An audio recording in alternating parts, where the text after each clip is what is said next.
Radio city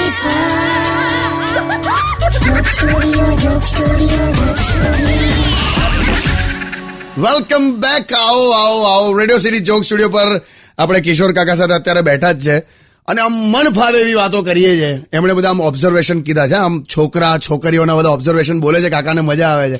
કાકા એવું આમ કઈક બીજે મજા આવી જાય એવું કઈક કોને? તને બહુ મજા આવી ગઈ લાગે છે. મને તો આવે જ છે કાકા. આજે એવા તો બધા બહુ છે, તને કહું. અમુક માણસો ખબર તને પેલા ખબર આમ અધીરા માણસ હોય આમ, એટલે બસ આમ ઉતાવળમાં જ હોય એમ. એની પાસે કોઈ વાતનો ટાઈમ જ ના હોય એમ. કશું ના કરતો હોય ને તોય ટાઈમ ના હોય. ખાલી દોડા દોડી કર્યા કરતો હોય, આમથી આમથી સાયકલ પકડીને દોડતો હોય. આપણે કહીએ ને કે બેસી તો જાઓ તો કે ના ટાઈમ નહીં. હા કાકા એવા હોય છે ખરા. અને એવું નહીં, આપણને પણ આવું થઈ જાય ઘણી વાર.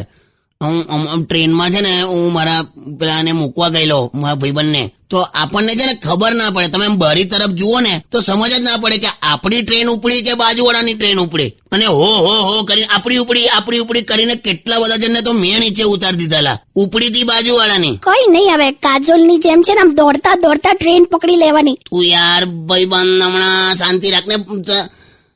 તે એક વાર દોડતા ટ્રેન પકડી હતી, ત્યારે એ ટ્રેનનું એ છેલ્લું સ્ટેશન હતું, એટલે ટ્રેન સીધી યાર્ડમાં ગઈ હતી, ખબર છે ને? સારું, હવે એ બધું અત્યારે બોલવાની કઈ જરૂર નથી. Play some songs. મૂર્ખ. Only on Radio